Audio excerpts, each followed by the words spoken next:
नमोस्तु नमोस्तु नमोस्तु नमोस्तु नमोस्तु। रणमलोये शौत्रिकाळवर्ती अर्हन्ताणं, रणमलोये शौत्रिकाळवर्ती सिद्धाणं, रणमलोये शौत्रिकाळवर्ती आयर्याणं, रणमलोये शौत्रिकाळवर्ती उवज्जायाणं, रणमलोये शौत्रिकाळवर्ती शवशाहुणम्। ओंकारबिंदु संयुक्तं नित्यं ध्यायन्ति योगिनः, कामदं मोक्षदं चैव ओंकाराय नमो नमः। मंगलं भगवान् वीरो मंगलं गौतमो गणी, मंगलं कुंदकुंदार्यो जैनधर्मोऽस्तु मंगलम्। सर्वमंगलमांगल्यं सर्वकल्याणकारकं, प्रधानं सर्वधर्माणं जैनं जयतु शासनम्। नमः शमैशाराय स्वानुभूत्या चकाशते, चित्स्वभावाय भावाय सर्वभावान्तरच्छिदे। एगो में शाश्वतो अप्पा ज्ञान दर्शन लखणो, शेषा में बाहिरा भावा सवे संयोग लखणा। मारो सुशाश्वत एक दर्शन ज्ञान लक्षण जीव छे, बाकी बधा संयोग लक्षण भाव मुझથી બાહ્ય છે। હું એક શુદ્ધ સદારૂપી જ્ઞાન દર્શનમય ખરે, કંઈ અન્ય તે મારું જરી પરમાણુ માત્ર નથી હરે।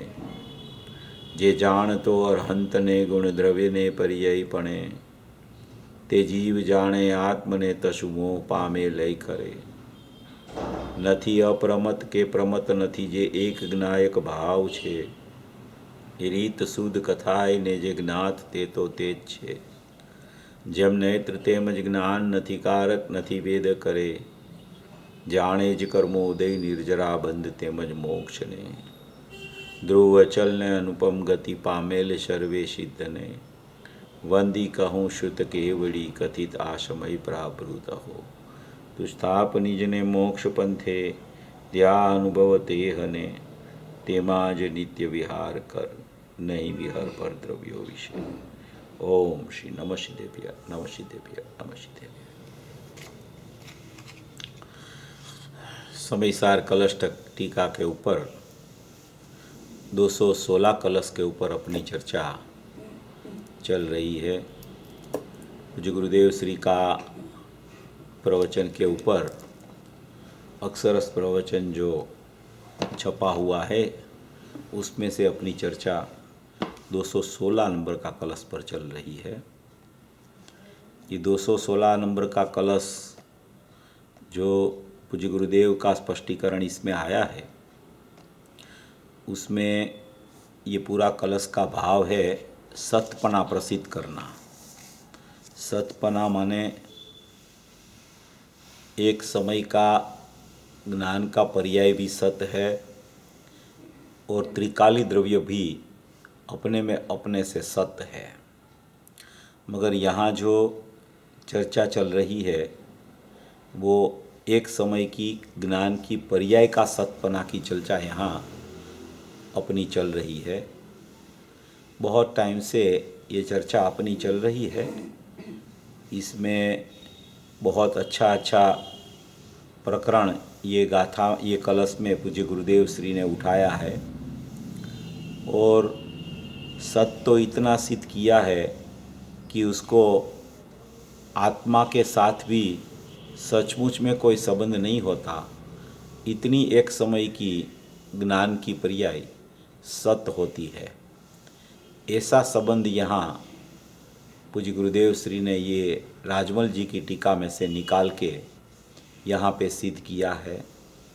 बहुत मार्मिक चर्चा इसमें सत स्वभाव की आई है, और जो जीव ज्ञान की पर्याय को एक समय की पर्याय को सत समझ लेता है, निरपेक्ष समझ लेता है, अपनी सटकारक से हुई समझ लेता है, अपनी योग्यता से हुई समझ लेता है, वो स्वतंत्र है ऐसा समझ लेता है, स्वाधीन है ऐसा समझ लेता है, उसको नियम से पर की सापेक्षता, पर का लक्ष्य और पर से कुछ होता है वो छूट जाता है।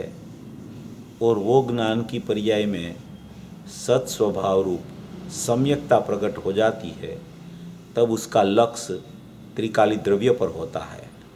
ऐसी यहाँ मूल चर्चा यहाँ ये ज्ञान की पर्याय का सत स्वभाव सिद्ध करने के लिए 216 नंबर का कलश में ये राजमल जी साहब ने बहुत स्पष्टीकरण ये किया है अच्छी तरह से, उसको अपन यहाँ देख रहे हैं।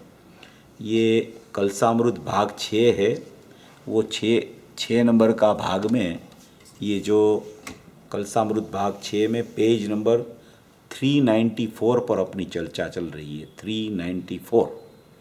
394 नंबर का पेज में अपन ने वो एक बहुत महत्वपूर्ण प्रश्न था मुमुक्षु का, उसमें से अपनी चर्चा चली थी। वो अपन ने पिछले वेडनेसडे को देखी थी कि ज्ञान और आत्मा का संबंध ही न रहे तो आत्मा में जड़ता हो जाए, तो ज्ञान और आत्मा का संबंध ही न रहे तो ज्ञान भी न रहे और आत्मा भी न रहे तो पूरी जड़ता हो जाए। उसके लिए पूज्य गुरुदेव श्री ने यहाँ अतद्भाविक अन्यत्व का वो आधार देके, प्रवचन सार का आधार देके यहाँ पूरा स्पष्टीकरण अपने सामने रखा था और अपन ने भी बहुत चर्चा उसकी की थी। अतद्भाविक अन्यत्व बहुत मार्मिक प्रकरण है और अतद्भाविक अन्यत्व इसके लिए कहा जाता है कि ज्ञान की पर्याय और ज्ञायक उसको ऐसे ही संबंध ऐसे कह दे कि कोई संबंध ही नहीं है, तो ऐसा तो नहीं है। संबंध तो होता है, मगर किस प्रकार से संबंध होता है कि जैसा ज्ञायक होता है वैसा ही ज्ञान की पर्याय में प्रकट होता है। उस अपेक्षा से उसको संबंध कहा जाता है कि दोनों का भाव और दोनों का मटेरियल एक है, एक अंश है और एक अंशी है, मगर अतद्भाव उसका अतद्भाविक अन्यत्व माने कि ज्ञायक ज्ञान रूप नहीं होता और ज्ञान ज्ञायक रूप नहीं होता, इसलिए वो दोनों का अतद्भाव है, माने कि एक दूसरे के भाव रूप वो नहीं होते। वो द्रव्य रूप रहता है अपने भाव में, ज्ञान की पर्याय रूप अपने भाव में रहती है। इसलिए यहाँ अतद्भाविक अन्यत्व से ये पूरा स्पष्टीकरण पूज्य गुरुदेव श्री ने बताया था। दूसरी पर्यायों के साथ तो वो भी नहीं होता है, क्योंकि ज्ञायक में जो ज्ञान है, ज्ञायक पूरा ज्ञान का पिंड है, ऐसा ज्ञान की पर्याय में ज्ञान पड़ा है। दूसरी पर्याय तो ज्ञान रूप नहीं है, ज्ञान है ही नहीं उसमें, वो तो कुछ जानती भी नहीं है, इसलिए उसको यहाँ पे ये अन्यत्व रूप अभाव कहा। और यहाँ अतद्भाविक अन्यत्व एक ज्ञान की पर्याय को कह के वो पूरा स्पष्ट किया कि ज्ञान और आत्मा को एक अपेक्षा से देखो तो संबंध नहीं है और दूसरी तरफ से देखो तो वो दोनों का मटेरियल एक होने से संबंध कहा जाता है। मगर फिर भी अतद्भाविक अन्यत्व ज्ञायक ज्ञान रूप नहीं होता और ज्ञान ज्ञायक रूप नहीं होता। ऐसी स्वाधीनता प्रत्येक समय में पर्याय और द्रव्य की स्वतंत्रता और स्वाधीनता प्रत्येक समय में रहती है। ये यहाँ सिद्ध किया था। थोड़ा पढ़ के आगे बढ़ते हैं अपन। ज्ञान और आत्मा का संबंध ही न रहे तो आत्मा में जड़पणा हो जाए। गुरुदेव कहते हैं कि संबंध है ही नहीं, भिन्न चीज़ है। पर्याय का संबंध और द्रव्य गुण का भिन्न संबंध है, अतद्भाव है। पर्याय में द्रव्य गुण नहीं और द्रव्य गुण में पर्याय नहीं, अतद्भाव रूप से अन्य है, अन्यत्व रूप से अन्य नहीं। अन्यत्व रूप से अन्यत्व क्यों नहीं है? क्योंकि वो ज्ञान और ज्ञायक है, उसको मटेरियल एक होने से उसको एक सत्ता भी बोली जाती है। अन्यत्व रूप से अन्य नहीं, माने कि ऐसे जुदा ही नहीं है, ऐसा अन्यत्व रूपे अभाव नहीं, अन्यत्व रूपे अन्य नहीं, अन्यत्व रूप से अभाव नहीं, अतद्भाव रूप से अभाव है। प्रवचन सार में आता है ज्ञान की पर्याय का ऐसा स्वभाव है, ऐसा ही स्वभाव है, इतना ही स्वभाव है कि पर्याय इतनी ही है, माने कि पर्याय ही है, खाली ज्ञान की पर्याय में ज्ञान ही है, ऐसा कहे तो भी बस। क्योंकि वो पर्याय में वो बहुत बार बोलते हैं ना गुरुदेव, पिछली बार भी अपन ने कहा था कि जगत में एक ज्ञान की पर्याय ही है, उसके अलावा कुछ नहीं है। हमें तो ऐसा बार बार ऐसा लगता है, तो उसका स्पष्ट कर रहे हैं कि क्योंकि एक पर्याय में अनंती पर्याय का, अनंता द्रव्य का, गुण का और यहाँ का सब ज्ञान एक समय की पर्याय में आ जाता है। वो ज्ञान हो वो ज्ञेय नहीं आता, द्रव्य गुण यहाँ नहीं आता। द्रव्य गुण को यहाँ स्वज्ञेय कहा है और बाकी की पर्यायों को यहाँ और संयोग को यहाँ परज्ञेय कहा है। अर्थ ग्रहण शक्ति, स्वपर अर्थ ग्रहण शक्ति आई है, इसलिए ज्ञान की पर्याय अपने में अपने से सत्य है। उसका स्वज्ञेय है वो द्रव्य गुण है, उसका परज्ञेय में ज्ञान की पर्याय के अलावा अनंती पर्याय है और बाकी के सब संयोग है, दूसरे द्रव्य भी है, वो सब माने कि अन्य ज्ञेय में जाते हैं, परज्ञेय में जाते हैं। द्रव्य गुण यहाँ आते नहीं, दूसरी पर्याय वो पर्याय में आती नहीं, मगर पर्याय जानने की पर्याय वो सबको जानने से भी पर की नहीं हुई, पर के साथ उसको संबंध नहीं होता। वो ज्ञान की पर्याय सबको जानती है मगर वो पर के साथ संबंध नहीं। वो ज्ञान की पर्याय कभी पर की माने कि अन्य पर्याय की नहीं होती, अन्य द्रव्यों की भी नहीं होती, अन्य ज्ञेयों की भी नहीं होती, ऐसा यहाँ कहना चाहते हैं। यह तो वितराग का मार्ग है बापा। जिनेश्वर संतो दिगंबर संतो परमेश्वर का पुत्रो है। जिनेश्वर संत और दिगंबर संतो परमेश्वर का पुत्रो है। गणधर को भी पुत्र कहा है ने भगवान का पुत्र कहा है। आगम क्या कहने में क्या कहा कि धवल धवल जय धवल उसमें कहा है। लोग कहते हैं ना कि यीशु परमेश्वर का पुत्र है, यीशु कहते हैं ना, ही वो तो सब गप्पा है। गणधर आदि है, सर्वज्ञ का पुत्र है, वो भी एक अपेक्षा से गणधर को सर्वज्ञ का पुत्र कहा जाता है क्योंकि वो गणधर है। वो सर्वज्ञ का पुत्र क्यों कहा जाता है क्योंकि वो 12 अंग की रचना करते हैं, द्वादशांग की रचना करते हैं। और वो जिनेश्वर का लघुनंदन तो सम्यक दृष्टि को भी बोला जाता है, मगर गणधर की पदवी बहुत ऊंची होती है। 4 ज्ञान का धनी होता है गणधर, इसलिए उसको वो गणधर को सर्वज्ञ का पुत्र वो भी एक अपेक्षा से कहा जाता है। ऐसा यहाँ के ये पैराग्राफ पूज्य गुरुदेव श्री ने पूरा किया। अभी ये दूसरा पैराग्राफ अपन करते हैं। ये तो अपन ने पिछली बार भी देखा था। ये जय धवल धवल महाधवल जो शास्त्र है वो पूज्य गुरुदेव श्री ने उसका भी स्वाध्याय किया था। पूरा एक भाग पूज्य गुरुदेव श्री ने सभा में लिया था, उसका प्रवचन अपने पास उपलब्ध नहीं है, मगर एक 1945 में एक पूज्य गुरुदेव श्री ने जो प्रवचन लिया था वो एक आत्मधर्म में छपा था। 2000 साल का 2000 साल का आत्मधर्म है, उसमें वो प्रवचन छपा था ज्ञान की स्वाधीनता वाला। ये ज्ञान की स्वाधीनता वाला, ये जो ज्ञान स्वभाव की स्वाधीनता और अंश में पूर्ण की प्रगटता, ये एक प्रवचन जो है अंश में पूर्ण की प्रत्यक्षता, ये प्रवचन ये 1945 का प्रवचन है। ये प्रवचन धवला के ऊपर जो भी बात है उसमें श्रुत पंचमी के दिन पूज्य गुरुदेव श्री ने ये प्रवचन किया था। ये अपना ये कलश का पूरा हो जाएगा, बाद में मेरे को ये प्रवचन लेने का भी विचार है क्योंकि उसमें ये अपना जो सड़ंग विषय चलता है ना 215 कलश 216 कलश, इसमें भी ज्ञान की स्वाधीनता का प्रकरण और ज्ञान की स्वाधीनता का प्रकरण सामान्य विशेष से आया है कि सामान्य और विशेष की स्थिति क्या है। ज्ञायक भाव सामान्य है और विशेष उसका ज्ञान का परिणमन है, तो जानना कैसे होता है उसकी बहुत स्पष्टता यहाँ ये गुरुदेव ने ये प्रवचन में कितने सालों पहले कही है गुरुदेव ने, हैं। जब गुरुदेव का परिवर्तन हुआ बाद में तुरंत 9-10 साल के बाद में ही ये प्रवचन हुआ था, उसमें ये चर्चा पूज्य गुरुदेव श्री ने रखी थी और ये आत्मधर्म के अंक में छपी हुई है। तो इसको अपन लेने का विचार है, फिर देखेंगे। इसलिए धवल की बात आई इसलिए ये आपको बता रहा हूँ।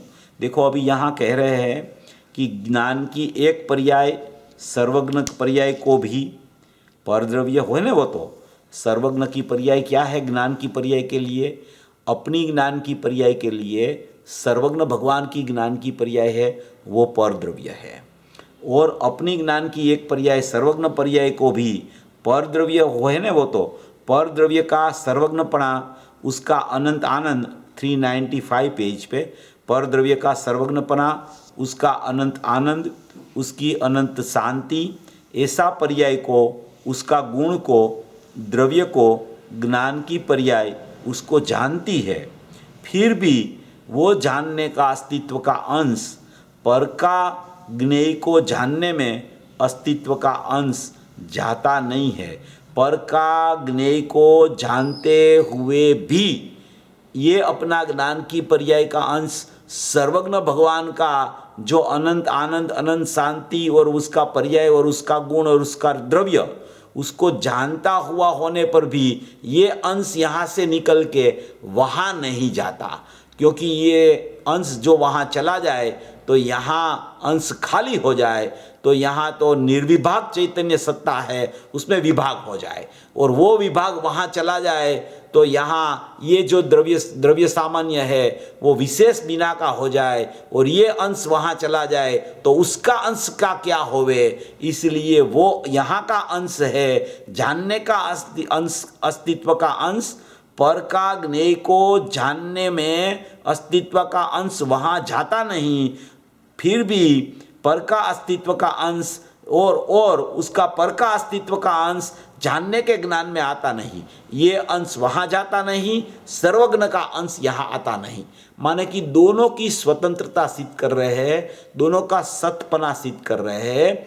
वहाँ ज्ञेय है और यहाँ ज्ञान है, वहाँ पर ज्ञेय है सर्वज्ञ भगवान, सर्वज्ञ भगवान, उसका पर्याय, उसका गुण, उसका द्रव्य, ये सब पर ज्ञेय में जाता है। और ये जो अपना ज्ञान का अंश है वो ज्ञान का अंश है, वो स्वत सत रूप रहता है, इसलिए ये अंश वहाँ कभी जा सकता नहीं है, अस्तित्व का अंश यहाँ आता नहीं। इतना बड़ा भगवान, उसको पामर तरीके मान लिया, उसने जीवन को मरण तुल्य कर दिया, इतना बड़ा भगवान है, उसको पामरता से मान लिया उसने और उसका जीवन को मरण तुल्य कर दिया। ऐसा स्वरूप जीवन ज्योति हयाती होने वाला ऐसा तत्व, उसकी ऐसी हयाती वाला नहीं और अल्प हयाती वाला मानना, ये तो उसकी हयाती का उसने मरण कर दिया। देखो, हयाती वाला ऐसा तत्व है, अमर्यादित तत्व है, ज्ञान स्वभावी भगवान आत्मा है, उसका तत्व को ये अंदर का स्वरूप जो है, उसकी जीवन की ज्योत है, उसका जो ज्ञायक भाव है, वो चैतन्य तत्व है, उसको सचमुच में उसकी हयाती जो जैसी है, वो हयाती होने वाला तत्व, उसको माने कि अल्प हयाती वाला मान लिया और अपनी हयाती का मरण कर दिया। माने कि पर की हयाती से अपनी हयाती मानना, उसमें अपना मरण हो जाता है। ये जो अपनी चर्चा पिछले बुधवार को भी चली थी कि भाई एक ज्ञान की पर्याय का सतपना है, एक ज्ञान की पर्याय का निरपेक्षपना है, एक ज्ञान की पर्याय में योग्यता रहती है, एक ज्ञान की पर्याय में सटकारक होते हैं, एक ज्ञान की पर्याय में ज्ञानाकार होता है, एक ज्ञान की पर्याय में ही ज्ञेयाकार होता है। तो ये सब जो बात है वो अलग अलग प्रकार की बात है। उसको ऐसे ही कह देना कि भाई वो ज्ञान की पर्याय निरपेक्ष है, सत्य है, वो योग्यता से होती है, सटकारक से होती है, बात खत्म हो गई, ऐसा नहीं है। मैंने पिछली बार किसी ने प्रश्न पूछा था तो मैंने कहा था कि अपन इतना उसको स्पष्ट नहीं करते हैं, बाकी स्पष्ट करें तो उसमें बहुत हो सकता है स्पष्ट, थोड़ा अपन उसको विषय को भी अभी चर्चा में ले लेते हैं। तो थोड़ा एक ये ज्ञान की पर्याय का सतपना जो है ना, वो एकदम अंदर से बैठना चाहिए उसको, कोई सापेक्षता उसमें नहीं होती, कोई माने कि असतपना उसमें नहीं होता, पूरी पर्याय अपनी योग्यता धर्म वाली होती है, पूरी पर्याय सटकारक से प्रकट होती है, वो पूरी पर्याय निरपेक्ष होती है, पूरी पर्याय अपने सचमुच में अपने आकार से आकार माने अपने स्वरूप से रहती है, उत्पाद होती है। तो ऐसी एक ज्ञान की पर्याय की जो सत स्वभावपना है, उसकी हयाती है, उसकी मौजूदगी है, उसकी माने कि निरपेक्षता है, तो वो क्या कहना चाहते हैं यहाँ, उसका सटकारक क्या है, उसकी निरपेक्षता क्या है, उसका सत स्वभाव क्या है, उसकी योग्यता क्या है। तो देखो एक एक करके अपन थोड़ा सोच लेते हैं उसमें क्या क्या है, क्या मर्म भरा है उसमें है। देखो कभी कभी बोले कि ज्ञान की पर्याय सटकारक से होती है, ऐसा बोलते हैं। सटकारक से होती है उसका मतलब ये है कि एक ही ज्ञान की पर्याय, ये सब जितने भी अपन प्रकरण लेंगे उसमें ज्ञान की पर्याय एक ही है और एक ही पर्याय में ये सब होता है, मगर एक ही पर्याय में उसको अलग अलग नाम से क्यों कहा जाता है उसमें भी मर्म है। ऐसा नहीं है कि सब एक ही है, ज्ञान की पर्याय प्रकट हो गई, ज्ञायक में वो नहीं है, बात हो गई खत्म, ऐसा नहीं होता है। ज्ञान की पर्याय सटकारक से प्रकट हुई। सटकारक माने सट माने छह कारक, तो छह कारक माने छह कारक कौन से होते हैं कि कर्ता, कर्म, करण, संप्रदान, अपादान और अधिकरण, ये छह कारक होते हैं। उसको ज्ञान की पर्याय में क्रिया के कारक बोले जाते हैं।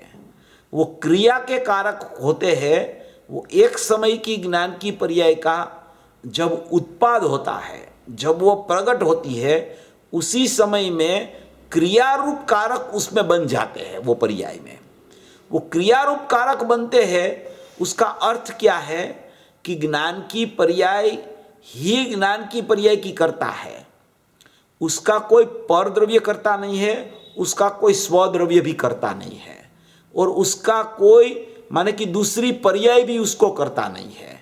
इसलिए वो ज्ञान की पर्याय का कर्ता ज्ञान की पर्याय खुद है। ज्ञान की पर्याय का कार्य माने कर्म माने कार्य, वो ज्ञान की पर्याय का कार्य भी ज्ञान की पर्याय खुद है। वो कार्य जो ज्ञान की पर्याय में प्रकट हुआ तो वो ज्ञान की पर्याय ही ज्ञान की पर्याय का करता है, तो वो ज्ञान की पर्याय ही ज्ञान की पर्याय का कार्य है। वो ज्ञान की पर्याय का कार्य कोई दूसरा करावे कि कोई उसका कर्ता दूसरा हो और यहाँ कार्य हो जाए और वो कार्य दूसरे का हो, तो कि ऐसा नहीं है। ज्ञान की पर्याय ही खुद करता है और ज्ञान की पर्याय ही खुद कर्म है। करण, करण माने साधन। ज्ञान की पर्याय प्रकट होती है तो उसका साधन क्या कि ज्ञान प्रकट हुआ, ज्ञान प्रकट हुआ, ज्ञान प्रकट हुआ, तो कि साधन तो त्रिकाली द्रव्य में से ज्ञान की पर्याय आई तो साधन वो हो गया, तो कि बिल्कुल ऐसा नहीं है। ज्ञान की पर्याय में स्वतंत्र करण नाम का साधन अपना खुद का है। ज्ञान की पर्याय का वो साधन से ही ज्ञान की पर्याय उत्पाद होती है। उसका नाम ज्ञान की पर्याय का करण है। अपने में अपना ज्ञान की पर्याय में साधन रहता है। वो साधन से, करण से ज्ञान की पर्याय उत्पाद होती है। वो ज्ञायक भाव है, उसमें से उत्पाद हुआ तो वो उत्पाद ये साधन लेके उत्पाद होता है। ये कर्तापना उसमें है, कार्यपना उसमें है। संप्रदान माने ज्ञान की पर्याय को ज्ञान की पर्याय ने रखी, तो वो ज्ञान की पर्याय को रखने वाली ज्ञान की पर्याय है और कोई नहीं है, तो उसके लिए वो संप्रदान नाम की पर्याय है। वो अपादान माने कि ज्ञान की पर्याय से होती है। ज्ञान की पर्याय दूसरी पर्याय से नहीं होती, ज्ञायक से नहीं होती, पर से नहीं होती। उसका नाम ज्ञान की पर्याय से होती है। ज्ञान की पर्याय में से ज्ञान की पर्याय नहीं होती, ज्ञान की पर्याय में से ज्ञान की पर्याय होती हो। संप्रदान में कहीं गुरुदेव का ऐसा भी वाक्य आता है, कभी कभी ज्ञान की पर्याय में से ज्ञान की पर्याय हुई, ज्ञान की पर्याय में से ज्ञान की पर्याय हुई। उसका अर्थ ये है कि ज्ञान की पर्याय ने ज्ञान की पर्याय को रखी है, ऐसा उसका अर्थ है। ज्ञान की पर्याय में से कोई दूसरी ज्ञान की पर्याय नहीं आती है, वो संप्रदान है। ज्ञान की पर्याय से ज्ञान की पर्याय हुई, वो अपादान है। ये सब कारक है। और ज्ञान की पर्याय का आधार कौन है, तो कि उसका अधिकरण, उसका आधार ज्ञान की पर्याय खुद है। तो ये सटकारक बता के क्या सिद्ध करना है कि ज्ञान की पर्याय का कर्ता, कर्म, करण, संप्रदान, अपादान, अधिकरण वो सब अपने में है ज्ञान की पर्याय में उसको कोई रचता नहीं है, उसको कोई बनाने वाला नहीं है, उसको कोई लाने वाला नहीं है, उसको कोई उत्पन्न करने वाला नहीं है, उसका कोई आधार नहीं है, क्योंकि ज्ञान की पर्याय के कर्ता कर्म करण संप्रदान अपादान अधिकरण सब अपनी ज्ञान की पर्याय में है। इसके लिए उसको जब भी पर्याय प्रकट होती है तो ऐसा कहा जाता है कि वो षटकारक से उत्पन्न हुई, वो अपने षटकारक से उत्पन्न हुई। वो अपने षटकारक से उत्पन्न हुई, वहां क्या सिद्ध करना होता है कि अकर्ता स्वभाव जब बताना हो, अकर्ता त्रिकाली द्रव्य जब बताना हो, तो वो ऐसा नहीं सोच लेना कि ज्ञान की पर्याय का कर्ता त्रिकाली द्रव्य है इसलिए ज्ञान की पर्याय होती है, तो कि वो कर्ता और ज्ञान की पर्याय कर्म ऐसी ज्ञान की पर्याय की पराधीनता नहीं है। वो ज्ञान की पर्याय ही ज्ञान की पर्याय की कर्ता है, वो ज्ञान की पर्याय ही ज्ञान की पर्याय का कर्म है। उसका साधन भी ऐसा ज्ञान प्रकट हुआ तो उसका साधन क्या कि वो पर की सापेक्षता आई, इसलिए ऐसा ज्ञान प्रकट हुआ। तो कि अपना साधन अपने में है इसलिए ज्ञान प्रकट होता है।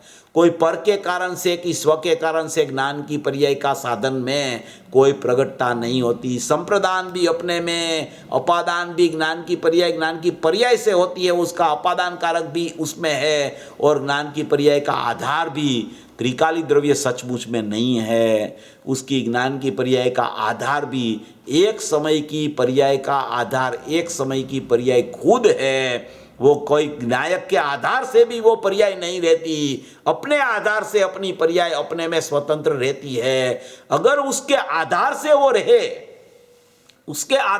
रहे, देखो ये सब जगह ये बात आएगी। अगर उसके आधार से रहती हो तो पर्याय का नाश होता है, तो द्रव्य का भी नाश हो जाए उसका आधार होए तो। इसलिए उसको आधार नहीं है त्रिकाली द्रव्य का, पर का तो आधार का प्रश्न ही नहीं है, मगर त्रिकाली द्रव्य का आधार से भी सचमुच ज्ञान की पर्याय नहीं रहती। अगर उसका आधार से ज्ञान की पर्याय रहती हो तो ज्ञान की पर्याय का तो नाश होता है, दूसरे समय में व्यय होके चली जाती है, तो ज्ञायक का भी नाश हो जाए। इसलिए ज्ञान की पर्याय को किसी का आधार नहीं है, उसको षटकारक बोला जाता है। कर्ता कर्म करण संप्रदान उपादान अधिकरण, ये 6 षटकारक एक समय की पर्याय का उत्पाद होता है, उसमें होता है। ये एक ज्ञान की पर्याय की स्थिति ऐसी षटकारक रूप है। दूसरी पर्याय को ऐसा बोला जाता है कि ज्ञान की पर्याय निरपेक्ष है। क्या बोला जाता है? निरपेक्ष है। ज्ञान की पर्याय निरपेक्ष है। उसका मतलब यह है कि उसको कोई ज्ञेयों की भी सापेक्षता नहीं है, कोई दूसरी पर्यायों की भी सापेक्षता नहीं है, और ज्ञायक की भी सापेक्षता नहीं है। उसका नाम ज्ञान की पर्याय निरपेक्ष है। वो ज्ञान की पर्याय में जो प्रकटता हुई है, ज्ञान की पर्याय जैसी भी प्रकट हुई है, जैसे भी अपने से प्रकट हुई है, वो निरपेक्षता से प्रकट हुई है। निरपेक्षता माने अपने में अपने से कोई किसी की सापेक्षता उसको नहीं लगती, उसका नाम निरपेक्षता है। कर्ता कर्म करण संप्रदान अपादान अधिकरण में 6 कारक एक समय की पर्याय में है। ज्ञान की पर्याय को निरपेक्ष बताना है, उसमें कोई पर की सापेक्षता उसको नहीं लगती या स्व की सापेक्षता उसको नहीं लगती, इसलिए उसको ज्ञान की पर्याय को निरपेक्ष कहा जाता है। देखो, लगे ऐसा अपने को कि ये तो सब एक ही बात है, उसमें अलग अलग कहने की क्या ज़रूरत है, मगर आप थोड़ा गहराई से सोचना, इसमें सब में फर्क है। इसमें कोई सापेक्षता निकालना है, उसमें कर्ता कर्म करण संप्रदान अपादान अधिकरण का कोई भी 6 कारक निकालना है कि वो 6 कारक अपने में अपने से, दूसरे कारक से वो नहीं होता। त्रिकाली द्रव्य के कारक है वो ध्रुव होते हैं, वो ध्रुव कारक से वर्तमान पर्याय का कारक नहीं बनता, वो अपने षटकारक से अपना कारक बनता है। इसलिए वो 6 कारक की बात आती है। निरपेक्षता की बात आती है कि कोई ज्ञेयों की सापेक्षता नहीं लगती, कोई दूसरी पर्यायों की सापेक्षता नहीं लगती, कोई त्रिकाली द्रव्य से भी कोई ज्ञान की पर्याय सापेक्ष नहीं है, इसलिए वो ज्ञान की पर्याय को निरपेक्ष बोला जाता है, इसलिए वो निरपेक्ष है। अभी तीसरी बात, ज्ञान की पर्याय सत है। सत, तो सत का क्या स्वभाव है, सत का क्या प्रकरण है कि ज्ञान की पर्याय सत है, ज्ञान की पर्याय सत है। देखो, सत का दो प्रकार आता है। एक प्रकार तो सत का प्रवचन सार में लिया है 111 नंबर की गाथा में।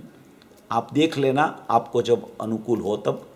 111 गाथा में सत और असत की चर्चा आई है प्रवचन सार में, कि ज्ञान की पर्याय कौन किसी अपेक्षा से असत है और ज्ञान की पर्याय कौन सी अपेक्षा से सत्य है, ये प्रकरण वहाँ आया है। तो सत्य क्यों कहा ज्ञान की पर्याय को, ये दो प्रकार का सत्य की मैं बात करने वाला हूँ। ये पहला प्रकार का सत्य प्रवचन सार का बता रहा हूँ। ज्ञान की पर्याय को सत्य क्यों कहा, देखो ये थोड़ा विस्तार वाला काम है, इसलिए समझने का प्रयत्न करना।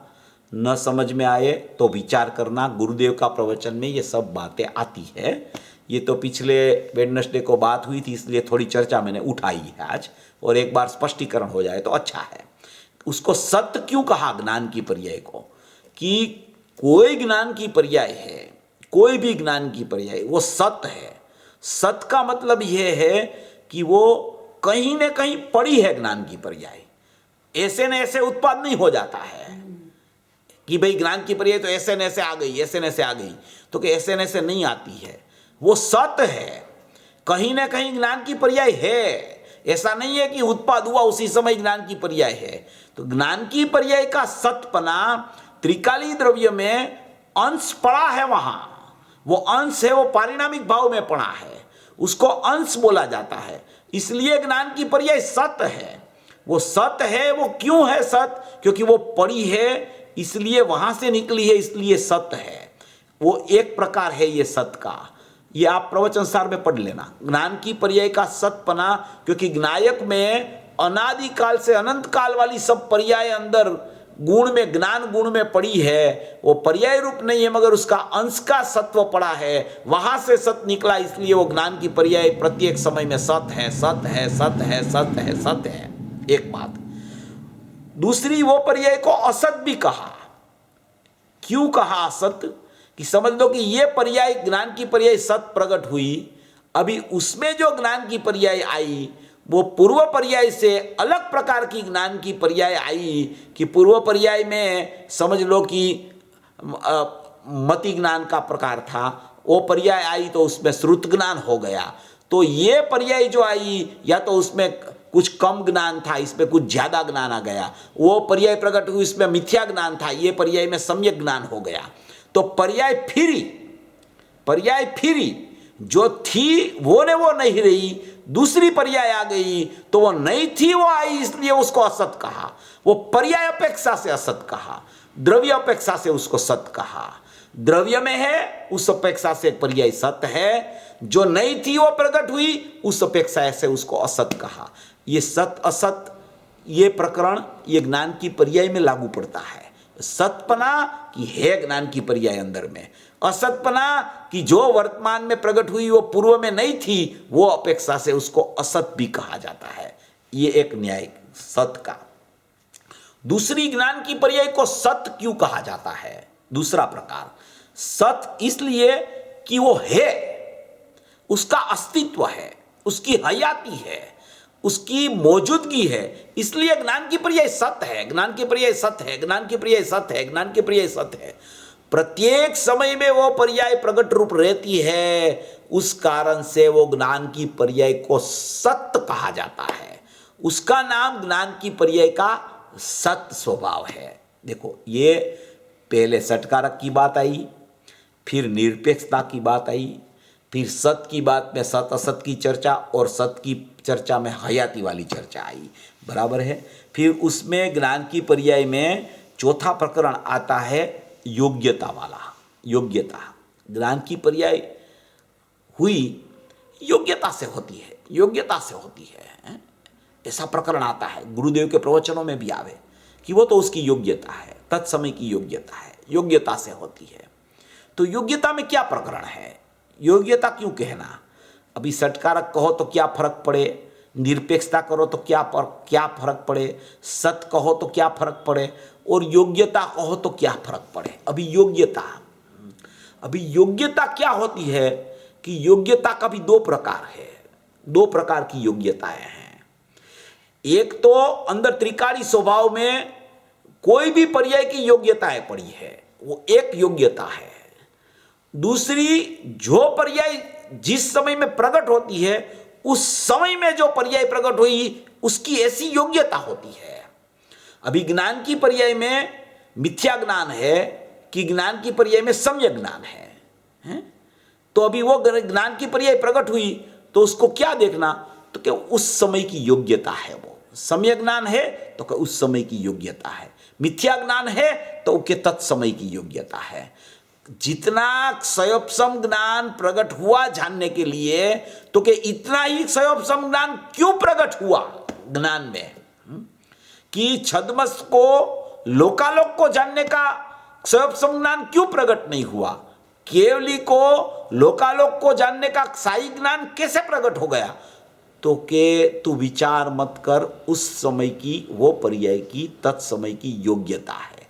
वो योग्यता नाम का धर्म, तत्समय की योग्यता, तत्समय की योग्यता उसको कहा जाता है कि ये क्षयोपसमगत योग्यता और क्षायिकगत योग्यता, माने कि जितनी क्षयोपसम की योग्यता है उतना क्षयोपसम ज्ञान प्रकट होता है, और बाद में क्षयोपसम ज्ञान का व्यय होकर क्षायिक ज्ञान हुआ, तो ऐसी योग्यता रूप धर्म तत्समय की योग्यता वाली पर्याय में होता है, उसको बोला जाता है वो समय की तत्समय की योग्यता है। तत्समय की योग्यता कहने का दूसरा आशय यह है कि तू पर्याय में, पर्याय अपनी योग्यता से ही प्रकट हुई है, तो फिर तू पर्याय को देखना बंद कर दे।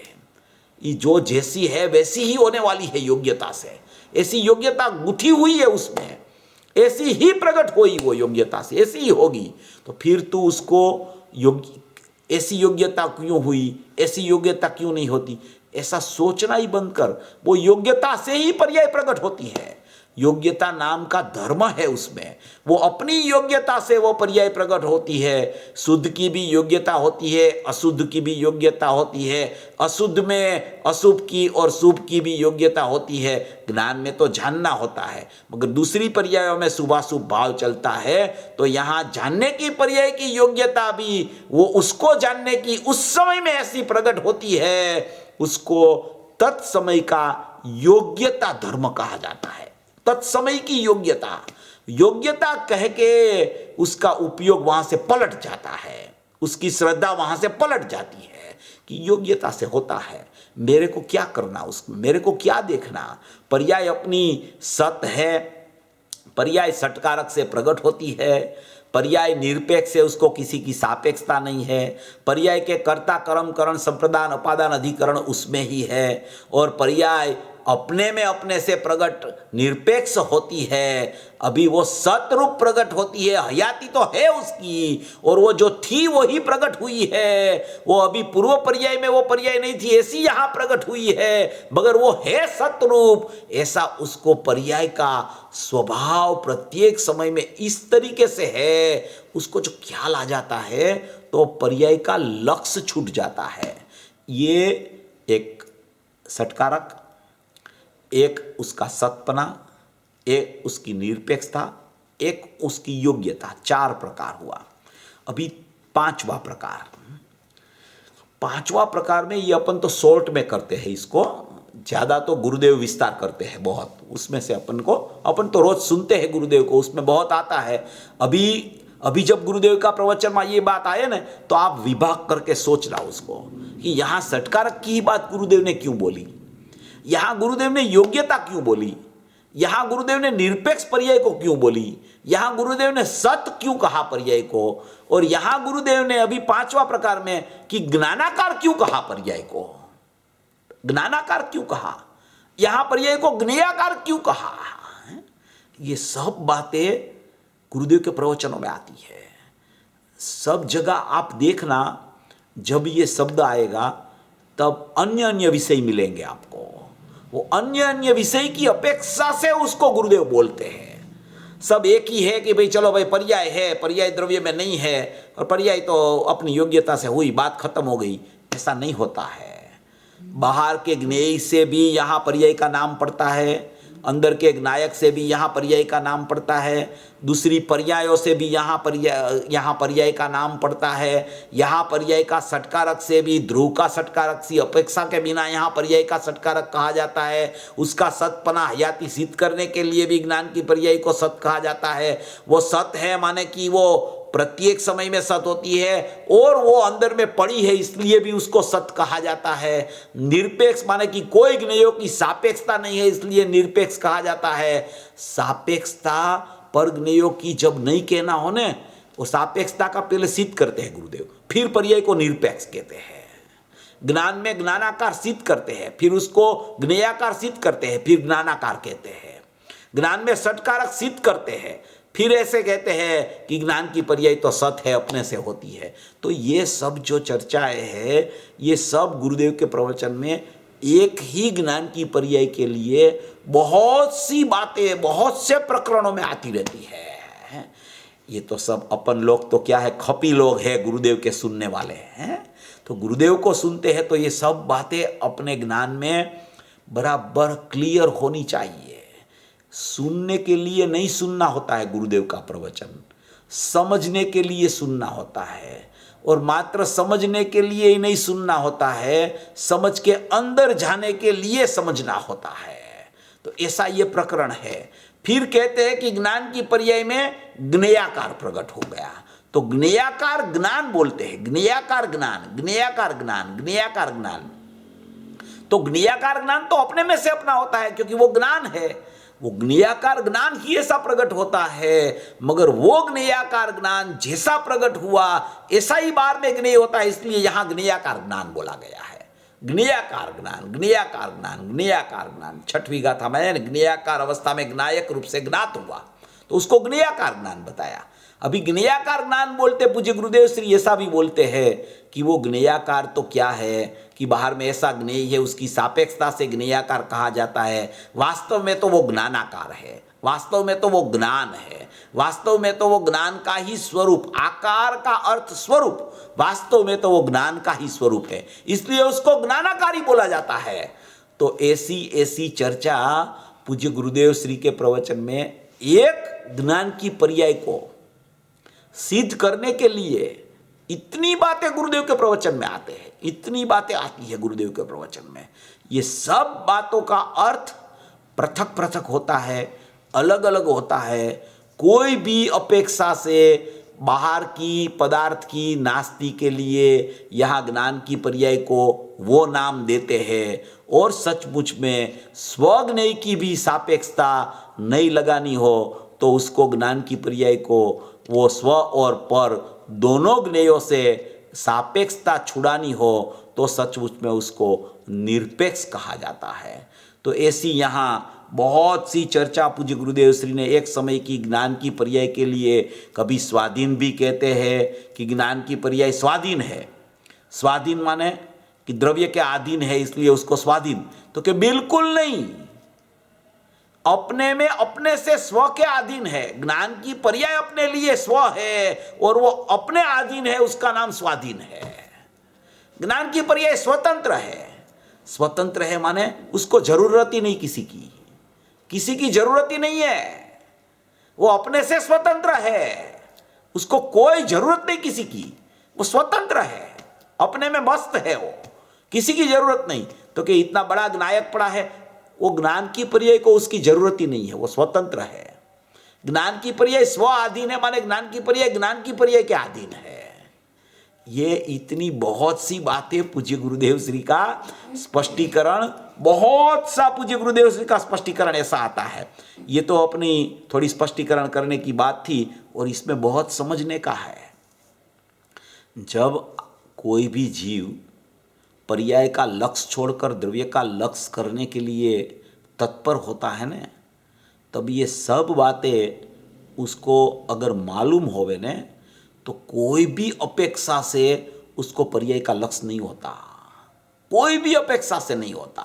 उसको ज्ञान की पर्याय स्वयं से और सत दिखती है, निरपेक्ष दिखती है, षटकारक से दिखती है, अपनी योग्यता से दिखती है, स्वाधीन दिखती है। इसलिए उसको कभी उसका ज्ञान की पर्याय का लक्ष्य भी नहीं होता। श्रद्धा में सीधी श्रद्धा त्रिकाली द्रव्य पर चली जाती है। इसलिए ये ज्ञान की पर्याय का जो स्वभाव है उसको स्वभाव बोलते हैं। ज्ञान की पर्याय का अपना स्वभाव, खुद का स्वभाव, वो स्वभाव है। वो स्वभाव में इतनी इतनी बातें हैं, सत्कारक है, सत्पना है, निरपेक्षता है, योग्यता धर्म है, ज्ञानाकार है, ज्ञेयाकार है, स्वाधीनता है, स्वतंत्रता है। ऐसी एक ज्ञान की पर्याय है। अभिज्ञान की पर्याय एक खाली बोल दो, उसको छोड़ दो, तो ये सब सिद्ध नहीं होता। ये पूरा प्रवचन गुरुदेव का कोई भी सुनो ना आप, तो इसमें से बहुत सी बातें इसमें आती है वो प्रवचन में। तो ये प्रकरण अपना ज्ञान की पर्याय का ही चल रहा है, इसलिए ये स्पष्टीकरण की वो जरूरत अपने को लगी, इसलिए किया। देखो यहाँ कहते हैं फिर वो पैराग्राफ में कि ज्ञान को सचमुच में ज्ञेय का संबंध नहीं, ऐसा वस्तु का स्वभाव है। वो तो वस्तु का ऐसा स्वभाव है भाई, वस्तु का ऐसा स्वभाव ही ज्ञान को और ज्ञेय को संबंध नहीं, ऐसा वस्तु का स्वभाव है। वो तो वस्तु का ऐसा स्वभाव है भाई, वो किसी ने किया नहीं और किसी से हुआ नहीं। वो ज्ञान की पर्याय का स्वभाव कि ज्ञेय के साथ उसको संबंध ही नहीं है। वो किसी ने ऐसा पर्याय किया भी नहीं और किसी से वो हुआ भी नहीं, क्योंकि वो अपने में अपने से ही ज्ञान की पर्याय है। इसलिए उसको कोई ज्ञेय के साथ संबंध, ना तो स्वज्ञेय के साथ संबंध है, ना तो दूसरी पर्यायों के साथ संबंध है, ना तो 6 द्रव्य में से कोई द्रव्य के साथ संबंध है, ना तो कोई समस्त ज्ञेयों बार में संयोग रूप है, उसके साथ ज्ञान की पर्याय को सचमुच में संबंध नहीं। और ये संबंध किसी ने किया नहीं और किसी से हुआ नहीं। संबंध उसने किया ही नहीं और किसी से हुआ ही नहीं। संबंध नहीं है उसका मतलब कि किसी ने बोला कि ऐसा संबंध नहीं है इसलिए नहीं, स्वयं उसको संबंध है ही नहीं किसी से। देखो सुख क्या कहना चाहते हैं, ज्ञान को और ज्ञेय को संबंध नहीं, ऐसा वस्तु का स्वभाव है। वो तो वस्तु का ऐसा स्वभाव है, वो किसी ने किया भी नहीं और किसी से हुआ भी नहीं। ये वस्तु का ज्ञान की पर्याय का स्वभाव स्वपर को जाने फिर भी स्वपर में जाता नहीं है। स्वपर को जाने उसका मतलब ये है, और स्वपर में जाता नहीं है उसका मतलब ये है कि वो कोई स्व को भी लक्ष्य करके नहीं जानता ज्ञान, और पर को भी लक्ष्य करके ज्ञान नहीं जानता। उसका मतलब ये है कि वो वहां जाता नहीं, अपने में रह के जानता रहता है। इसलिए स्वपर को जाने फिर भी स्वपर में जाता नहीं, ऐसा कहने का मतलब है। स्वपर को जाने में अपने में रहकर उसको ख्याल आ जाए कि स्व ऐसा है और पर ऐसा है, मगर लक्ष्य करना, वो किसी का लक्ष्य करके जाने, ऐसा बिल्कुल नहीं है। अपने में ज्ञान रहकर अपने से अपने को जानते हुए पता चल जाता है कि ये स्व है और ये पर है। उसको पर में जाके जानना, पर का लक्ष्य करके जानना, ऐसा ज्ञान की पर्याय का सत्य स्वभाव में वो नहीं आता, निरपेक्षता में वो नहीं आता, ज्ञान की हयाती वाला स्वभाव में नहीं आता। उसकी योग्यता ऐसी ही प्रकट होती है कि ज्ञान को जाने ऐसी योग्यता वहां पड़ी है। इसलिए वो अपने में अपने से ज्ञान को जान लेता है। ज्ञान की पर्याय का स्वभाव स्वपर को जाने फिर भी वो स्वपर में जाता नहीं और पर उसमें आता नहीं। को पूरा क्या है, जानना रखते हैं और लक्ष्य छुड़ा देते हैं। ये ज्ञान की पर्याय का लक्ष्य बिल्कुल बाहर नहीं होता है, और ज्ञान की पर्याय इतनी निरपेक्ष है कि वो स्व को जानती है, इसलिए उसको सब जानने में आता है। यहाँ तो ऐसी भी सापेक्षता रखते नहीं है। देखो अनुभव का जब काल आता है जीव का, जब कोई जीव को स्वानुभूति होती है, स्वानुभूति का काल आता है, तो स्वानुभूति का काल जब आता है, स्वानुभूति होती है सापेक्ष में। स्वानुभूति के पहले निरपेक्षता ख्याल में आती है, समझना थोड़ा। स्वानुभूति होती है सापेक्षता में, मगर स्वानुभूति के पहले निरपेक्षता ख्याल आ जाती है। इसका मतलब क्या है कि सबसे पहले वो ज्ञान की पर्याय को भी निरपेक्ष जान लेता है, अपना ज्ञायक को भी निरपेक्ष जान लेता है, उसका नाम निरपेक्षता उसके ख्याल में आ गई है, स्वाधीनता उसमें ख्याल में आ गई है। ये एक त्रिकाल सत पृथक है, एक क्षणिक सत पृथक है, वो ख्याल में आ गया है। ऐसा ख्याल में आने से क्या होता है कि ऐसा ख्याल में आने से ज्ञान की पर्याय में ऐसा ही सुर उठता है कि मैं ज्ञायक हूं, मैं ज्ञायक हूं, ऐसा सुर उठा तो वो ज्ञान की पर्याय का मुख, ज्ञान की पर्याय की सन्मुखता, वो ज्ञायक की सन्मुख होके वो ज्ञान नियम से ज्ञान की पर्याय के साथ कथनचित अनन्य होता है। कथनचित अनन्य माने कोई एक अपेक्षा से अनन्य, कोई एक अपेक्षा से अनन्य माने कि जैसा ज्ञायक था ऐसा ही ज्ञान उसको सम्यक प्रकार से प्रकट हो गया। प्रकट तो ज्ञान ऐसा ही होता था, मगर ये सम्यक प्रकार भज गया। ये सम्यक प्रकार भज गया तो ज्ञान और ज्ञायक का भेद विलीन हो गया।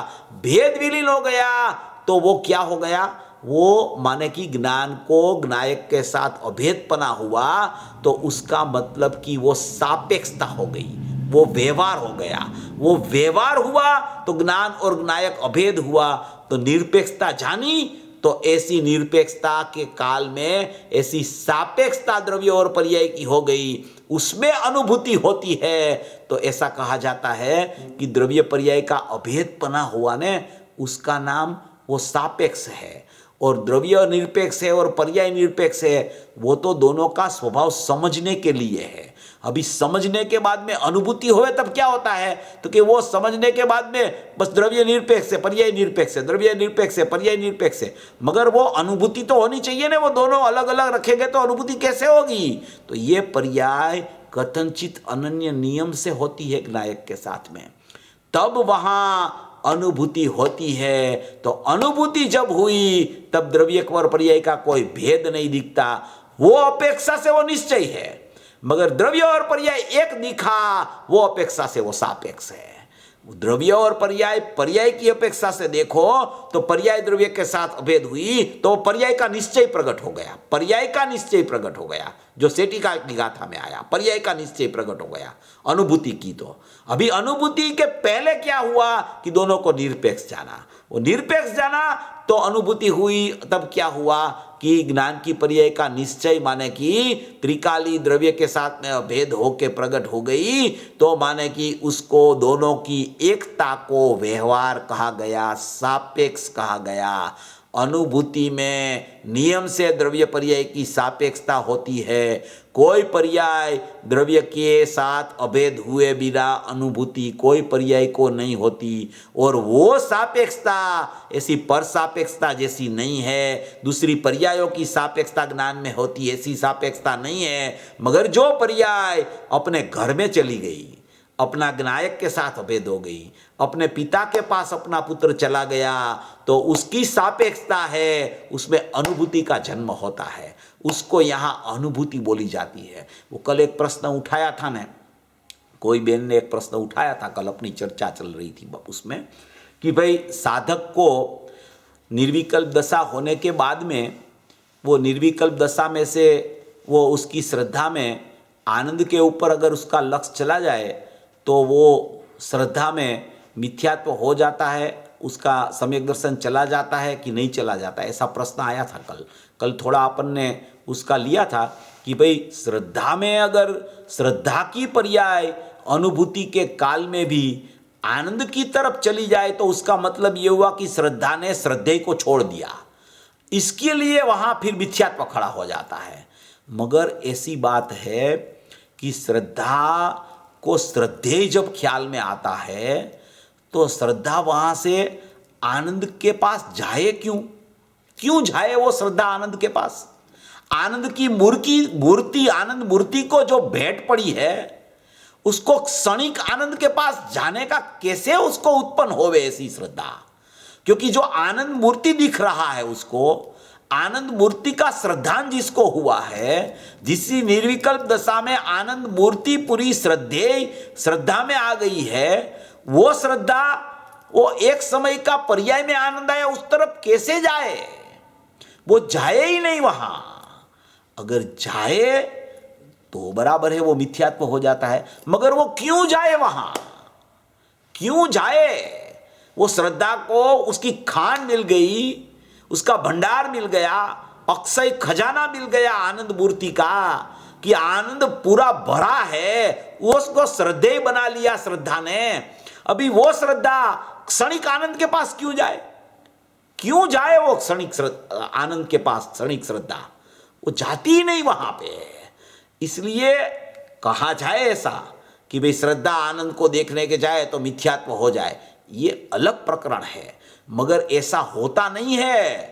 क्यों नहीं होता है? क्योंकि उसको पूरा खजाना उसने देख लिया है, श्रद्धेय में आनंद का खजाना। फिर वहां से वो चोटी हुई श्रद्धा निकलती ही नहीं है। वो निकले तो अलग बात है, मगर वो निकलती ही नहीं है। उसको खजाना जिसने देख लिया हो, जिसने पूरा भंडार देख लिया हो आनंद का, वो एक आनंद की बूंद के पास वो उसको क्यों देखने के लिए जाए?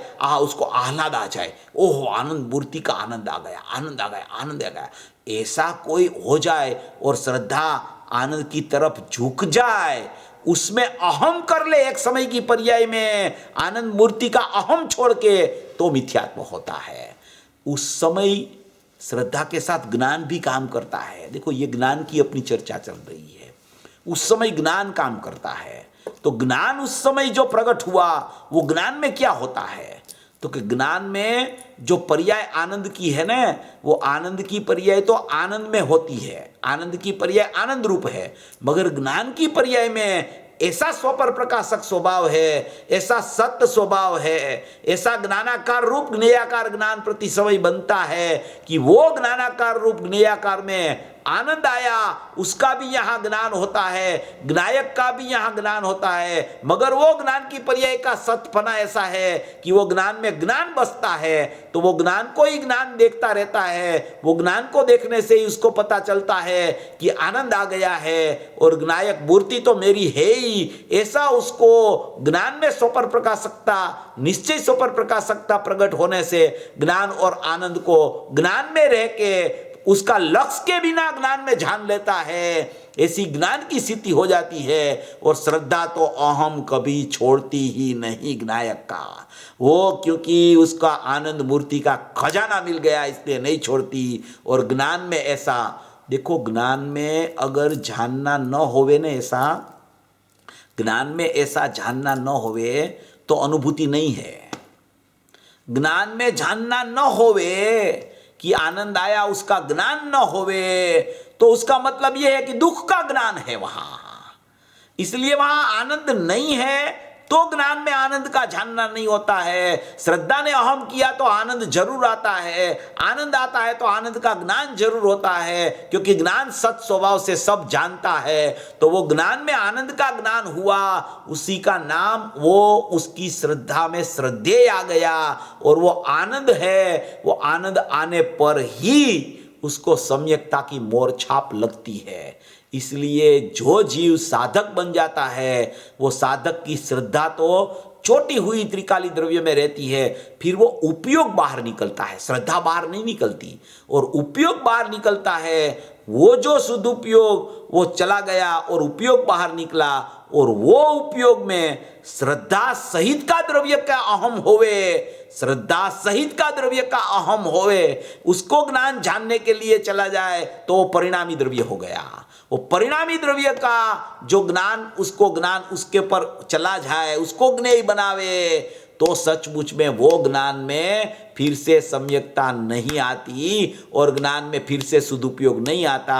श्रद्धा का विषय श्रद्धेय है, ऐसे ज्ञान का विषय भी ज्ञायक रहता है। पर्याय सहित वाला द्रव्य कभी सचमुच में ज्ञान का विषय भी नहीं होता, श्रद्धा का विषय भी नहीं होता, और चारित्र की लीनता भी पर्याय सहित का द्रव्य में, अनुभूति के बाद में भी अनुभूति में श्रद्धा अंदर अभेद होके परिणमती हो श्रद्धेय के साथ में, फिर भी वो ज्ञान का प्रगट अंश बाहर में विकल्पात्मक में है, चारित्र में राग है, वो अंश अंदर जावे तो भी सचमुच में वो पर्याय बिना का द्रव्य को ही देखे, तब ही फिर से सदुपयोग और फिर से चारित्र आता है।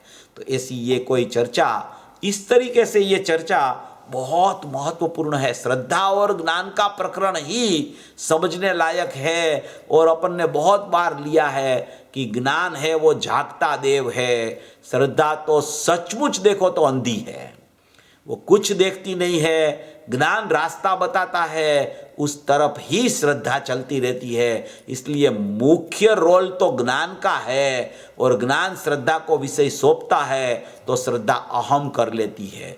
जब तक श्रद्धा अहम नहीं करती तब तक सचमुच में ज्ञान कितना भी उसको विषय बतावे तो श्रद्धा की वो सतपना में श्रद्धा की स्वतंत्रता है कि वो अहम करे। जब वो अहम करती है तब ज्ञान का नाम सम्यक ज्ञान पड़ता है। तो ये ज्ञान का सतपना, ज्ञान की सत्कारकता, ज्ञान की निरपेक्षता, ज्ञान का सचमुच में ज्ञानाकार ज्ञेयाकार, ज्ञान का योग्यता रूप धर्म, ज्ञान की स्वाधीनता, ज्ञान की स्वतंत्रता, ये पूरा विषय एकदम पूरा निरपेक्षता का विषय है। एक समय की ज्ञान की पर्याय सत्य है, निरपेक्ष है, योग्यता से प्रकट होती है, उसको कोई फिरा नहीं सकता, उसको कोई कर नहीं सकता। ऐसा जिसको विश्वास आ जाता है उसकी श्रद्धा अपने श्रद्धे में अहम कर लेती है। ये विश्वास जो आया तो श्रद्धा अहम करने के लिए तैयार हो जाती है। ज्ञान अपने ज्ञायक को ज्ञेय बना लेता है, फिर भी वो स्वज्ञेय है, वो ज्ञायक में नहीं आता। पर ज्ञेय तो आता ही नहीं, और ज्ञान स्वज्ञेय है वो ज्ञान में नहीं आता। ज्ञान ज्ञान रूप ही रहता है, वो ही उसका सचमुच में सतपना है।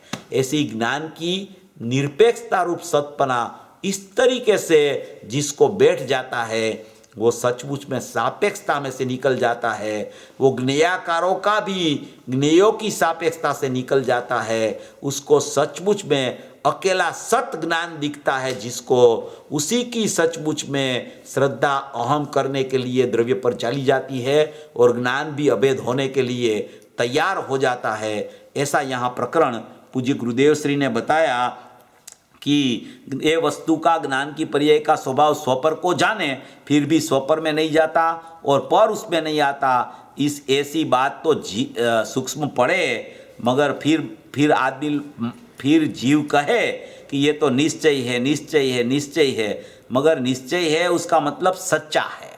गुरुदेव बहुत बार बोलते हैं कि थोड़ा मगर सत्य होना चाहिए। सत्य माने निश्चय होना चाहिए। थोड़ा भी समझो मगर सत्य और निश्चय समझो। जो जीव ऐसे पर्याय को भी सत्य रूप से निश्चय समझ लेता है, द्रव्य को समझे वो तो अलौकिक बात है, मगर ज्ञान की पर्याय को भी सत्य समझ लेता है तो उसकी दृष्टि द्रव्य पर चली जाती है, उसका ज्ञान भी द्रव्य पर चला जाता है। वो सापेक्षता में अनुभूति हो जाती है निरपेक्ष देखने से। ऐसा यहाँ प्रकरण ये पूज्य गुरुदेव श्री कहना चाहते हैं। इतना करके अपन यहाँ आज पूर्ण करते हैं। सभी भवी जीव ऐसा स्वरूप समझकर मोक्ष मार्ग में प्रयाण करे, ऐसी मंगल भावना। हाँ, जय जिनेन्द्र चेतन भाई, बहु एक्सेलेंटली डन ટુડેઝ પ્રવચન. એક તો આ પર્યાય સ્વભાવની તમે આટલી બધી જે એક સાથે આ બધી કડીઓ આપી દીધી ને, તો એમ લાગે છે કે જ્ઞાનમાંથી થોડું થોડું આવરણ ઓછું થઈ ગયું ને આ સમજવામાં વધારે આવી રહ્યું છે. આજે તો એવું થયું. સો હવે જેમને બી પ્રશ્નો હોય તે પોતે જાતે અનમ્યુટ કરીને આવે અને લઈ લે. અનમ્યુટ જાતે કરવું પડશે કારણ કે મેં બધાને મ્યુટ કર્યા છે, પણ યુ કેન ડુ અનમ્યુટ. કારણ કે એક વખત હું અનમ્યુટ કરીશ તો બધાનો અવાજ આવશે.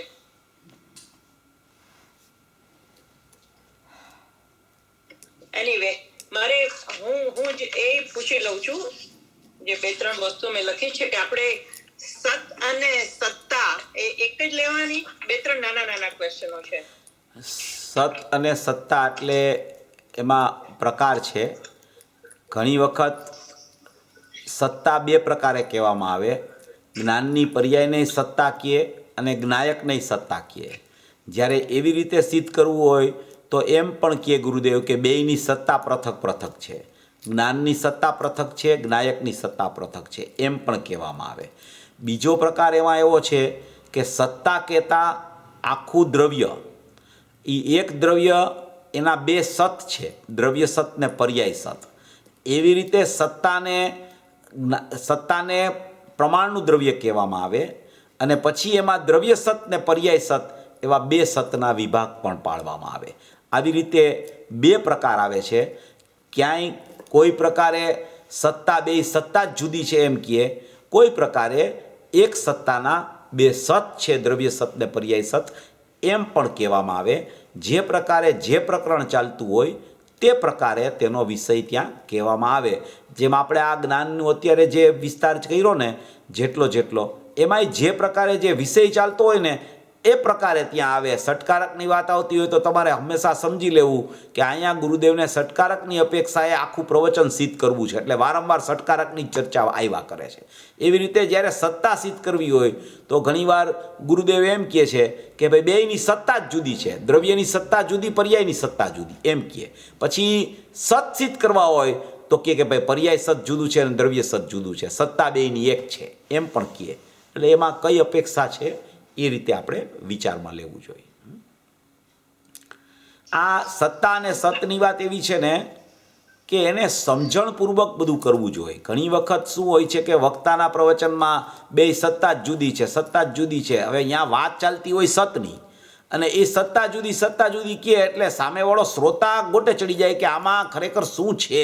એટલે ખરેખર જે અપેક્ષાએ ત્યાં વાત ચાલતી હોય ને એ અપેક્ષાએ જો આપણે સમજીએ તો આમાં પ્રોબ્લેમ ઓછો ઊભો થાય ઘણી વખત એવું છે. બરાબર. હજી એક ક્વેશ્ચન પૂછું છું, પછી ગીતાબેન તમે લેજો. હા, ગીતાબેન દેસાઈ પછી લેજે. આમાં આપણે એ તમે સ્વાધીન અને નિરપેક્ષ બંને એક જ લેવાના? स्वाधीन का मतलब ये है कि ज्ञान की पर्याय ज्ञान के ही अधीन है, उसका मतलब स्वाधीन है. ज्ञान की पर्याय द्रव्य के अधीन नहीं है, पर के भी अधीन नहीं है, वो स्व आधीन माने कि ज्ञान की पर्याय के अधीन ही है, उसका नाम स्वाधीन है. अभी ज्ञान की पर्याय निरपेक्ष है, तो निरपेक्ष है उसमें कोई ज्ञेयों की सापेक्षता नहीं है, उसके लिए उसको निरपेक्ष बोला जाता है. स्वाधीन माने अपने में स्व आधीन है, स्व के अधीन है. ज्ञान की पर्याय के अधीन है, इसलिए स्वाधीन है. निरपेक्ष है माने कि कोई ज्ञेयों की सापेक्षता नहीं लगती, इसके लिए उसको निरपेक्ष बोला जाता है. ऐसा. હા જી, ઓકે. પછી એક છે હજી પછી પૂછીશ, પેલા ગીતાબેન. ના મારે નથી. સુશીલાબેન મારે એક ક્વેશ્ચન નથી, સોરી. મારે તે પૂછી થઈ ગયું હતું. મારે એક વાત કહેવી હતી કે આ જે જ્ઞાનની પર્યાય એ કેટલી મહત્વની છે કે પોતે આનંદનો સ્વસંવેદન પણ કરે છે અને સાથે પોતાના જ્ઞાયકને પણ જ્ઞેય બનાવીને એનું પણ જ્ઞાન કરે છે. પણ ટ્રીક એવી છે કે એ બંનેને જ્ઞાનના સ્વભાવે જ જોવું, એટલે એનું જ્ઞાયકનું લક્ષ્ય છૂટતું જ નથી. એ રીતે લેવાય ને, એ રીતે સમજાય ને. એટલે એમાં એવું છે કે તમારો પ્રશ્ન તો હું સમજી ગયો. જ્ઞાયકનું લક્ષ્ય છૂટતું નથી એ વસ્તુ આખી ज्ञायक का लक्ष्य छूटता नहीं है, वो अपेक्षा क्या है कि वो तो कोई भी ज्ञान की पर्याय में ज्ञायक तो कथनचित अभिन्न ही रहता है. वो ज्ञायक को कभी ज्ञान की पर्याय छोड़ती ही नहीं है, वो तो उसका स्वभाव है, उसको नहीं छोड़ना. और ज्ञान की पर्याय में अनुभूति स्वरूप भगवान आत्मा जानने में आ ही रहा है, वो तो उसका स्वभाव है. मगर जब ज्ञान की पर्याय को सत सिद्ध करना हो ये कलश में, तो सत में वो ज्ञान की पर्याय की कथनचित अभिन्नता भी लागू नहीं पड़ती है, क्योंकि ज्ञान की पर्याय को नायक के साथ भी संबंध नहीं जोड़ना है, यहाँ उसको सत देखना है. इसलिए सत में संबंध नहीं लगाना, मगर सत होने के कारण वो ज्ञान की पर्याय का इतना महत्व है कि वो किसी को लक्ष्य किए बिना, किसी के अधीन हुए बिना, किसी की पराधीनता के बिना अपने से ज्ञान को जान के ही उसको ज्ञायक का भी मालूम पड़ जाता है, आनंद का भी मालूम पड़ जाता है, जितना राग बाकी है उसका भी मालूम पड़ जाता है, छह द्रव्य कैसा है ये भी मालूम पड़ जाता है. ये कितना सामर्थ्य है वो ज्ञान की पर्याय का, वो सामर्थ्य की महिमा आनी चाहिए. एक समय की ज्ञान की पर्याय का इतना सामर्थ्य है तो ज्ञान गुण का सामर्थ्य कितना और अनंत गुणात्मक त्रिकाली द्रव्य का सामर्थ्य कितना. ऐसा अगर महिमावंत उसको ख्याल में आ जाए तो वो नियम से वो जीव को अल्पकाल में अनुभूति हो जाती है. ऐसा इस तरीके से विचार. બરાબર, બહુ સરસ. હા, અરુણાબેન શાહ, મેં તમને મ્યુટ કરેલા કારણ કે અવાજ આવતો હતો. ઓકે, હવે પૂછો. હા,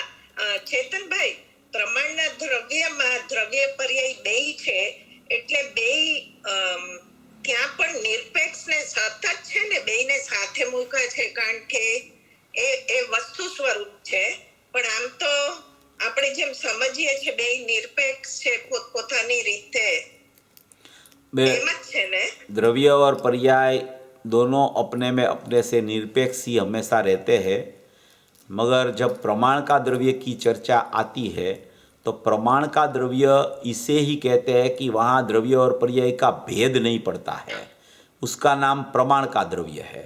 और निश्चय का द्रव्य अभी अपन लेवे तो वहाँ वो पर्याय का जो भाग है वो निश्चय का द्रव्य में नहीं आता, इसलिए वो उसको भेद पड़ गया तो उसका निषेध आता है निश्चय का द्रव्य में।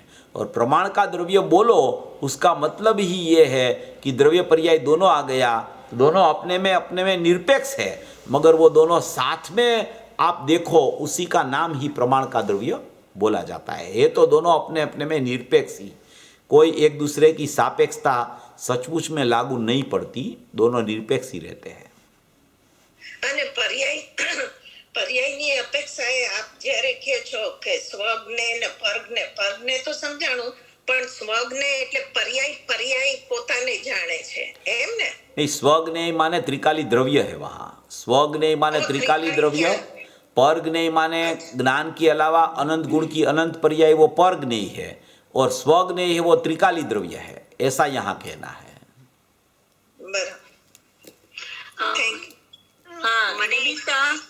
હા બોલ લઈ લ્યો મને ક્વેશ્ચન છે કે જેમ જ્ઞાનની પર્યાય પોતાના સટકારકથી ઉત્પન્ન થાય છે એવી રીતે બીજી બધી પર્યાયો પણ પોતાના સટકારકથી જ ઉત્પન્ન થાય ને? एकदम, सब पर्याय अपने सटकारक से ही होती है, कोई पर्याय को किसी की सापेक्षता लागू ही नहीं पड़ती, वो अपने में कर्ता कर्म करण उपादान अधिकरण संप्रदान सब उसमें अपने में ही होता है। कोई पर्याय को कोई किसी की सापेक्षता लागू ही नहीं पड़ती, उसी का नाम उसका सटकारक है। श्रद्धा की पर्याय में भी सटकारक रहते हैं, चारित्र की पर्याय में भी रहते हैं, ज्ञान की पर्याय में भी सटकारक रहते हैं, सब में रहते हैं सटकारक। Thank you. પિયુષભાઈ ઓકે આપણે એમ કીધું આપણે પણ એમ કહીએ છીએ કે એક શક્તિનું રૂપ બીજી શક્તિમાં હોય છે, તો ત્યાં કેવી રીતે લેવું? एक गुण में दूसरा गुण का रूप है, वो व्यवहार है। सचमुच में एक गुण दूसरा गुण रूप नहीं होता, वो निश्चय है, मगर एक गुण में दूसरी शक्ति का रूप है, उसका मतलब ये है कि ज्ञान में गुरुदेव ने बहुत बार उतारा है कि ज्ञान में तो अस्तित्व का रूप है, तो ज्ञान है उसका मतलब है कि अस्तित्व का रूप उसमें आ गया, मगर अस्तित्व में ज्ञान कैसे लेना, वो गुरुदेव बोलते थे ये तो बड़ी समस्या है, इसमें कैसे उतारना उसको। मगर फिर भी गुरुदेव सब गुण में सब गुण का रूप उतारते हैं, क्योंकि वो एक गुण में दूसरा गुण के साथ माने कि अभाव रूपता नहीं है, अतद्भाविक अन्यत्व रूप रहता है। वो सभी गुण साथ में मिलके गुणी बनता है, इसलिए एक गुण का लक्षण दूसरे गुण में नहीं होता, मगर एक गुण ज्ञान गुण में है तो सभी गुण का उसमें पता चल जाता है, तो उस अपेक्षा से उसको एक गुण में अनंत गुण का रूप भी कहा जाता है। सचमुच में एक गुण दूसरा गुण रूप नहीं होता, एक गुण में अनंत गुण का रूप कहा गया, वो भी ऐसे देखे तो व्यवहार है, सचमुच में वो निश्चय नहीं है, वो व्यवहार से कहा जाता है ऐसा। હા જો જ્ઞાન ગુણનું બધામાં રૂપ આવી જાય તો જ્ઞાન ગુણની મહત્તા જ નહીં રહે। हाँ એ અસાધારણમાં અસાધારણ ગુણ। हाँ, क्योंकि वो एक गुण में ही सब, अगर समझो एक प्रश्न उठाया था, एक नवल भाई थे, सोनगढ़ में नवल भाई रहते थे, वो भी वांचनकार थे, तो उसने प्रश्न उठाया था गुरुदेव को रात्रि चर्चा में, ये एक गुण में अनंत गुण के रूप वाला ही प्रश्न है ये।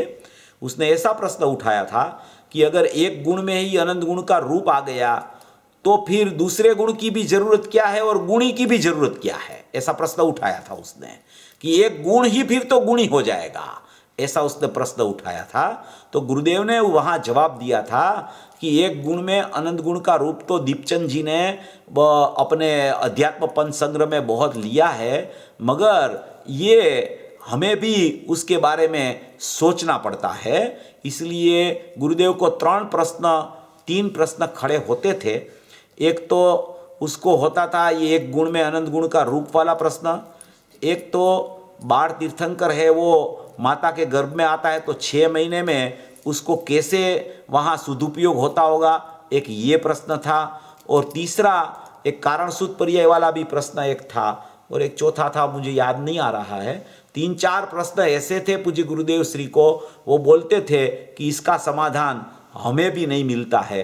तो बहुत लोगों ने बोला कि आप जैसे महापुरुष को समाधान नहीं मिलता है, ऐसा थोड़ी होता है। तो गुरुदेव ने ऐसा कहा था कि कहाँ मुनिराज, कहाँ उसकी प्रचुर स्वसंवेदनता, और क्या कहाँ हमारा छोटा सा अनुभव, हमारा कहाँ क्षयोपशम ज्ञान, और कहाँ मुनिराज का प्रचुर स्वसंवेदन।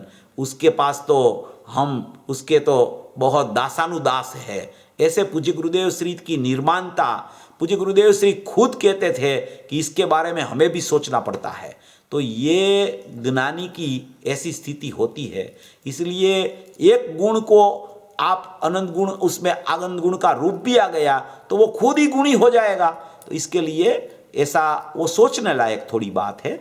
ये सब प्रश्न ऐसे है कि अपने को सबसे पहले क्या करना कि रागादि भाव का लक्ष्य छोड़ के अपना ज्ञायक में अहम कैसे होवे, अनुभूति कैसे होवे, ये पहले में पहले करने लायक चीज़ है। ये सब बातें हैं गुरुदेव के प्रवचनों में आती है, इसलिए प्रश्न खड़ा भी होता है।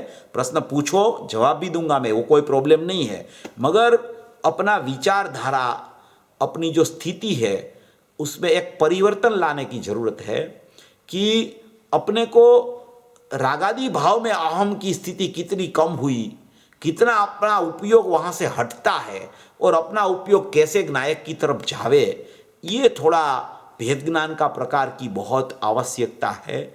विषय तो जब आता है सब समझ लेते हैं, सब समझ में भी आ जाता है, मगर उसके पीछे का जो पुरुषार्थ होता है, उसकी जो निरंतरता होती है, वो निरंतरता बहुत होनी चाहिए। नहीं तो ये सब विषय तो ख्याल में भी आ जाता है। ज्ञान की पर्याय निरपेक्ष है, वो सबको मालूम है। षटकारक से होती है, सबको मालूम है। त्रिकाली द्रव्य में पर्याय नहीं है, वो भी सबको मालूम है। ये सब विकल्पात्मक दशा में तो अपन ने सब एकदम गोठवणी कर ली है अंदर में, मगर उसको उसके फल क्यों नहीं आता, उसकी अनुभूति क्यों नहीं होती? तो उसके लिए स्वतंत्र विचार सरणी, स्वतंत्र विचार करना, उसके पीछे पड़ना, उसको पुरुषार्थ लगाना, उसकी निरंतरता रखना।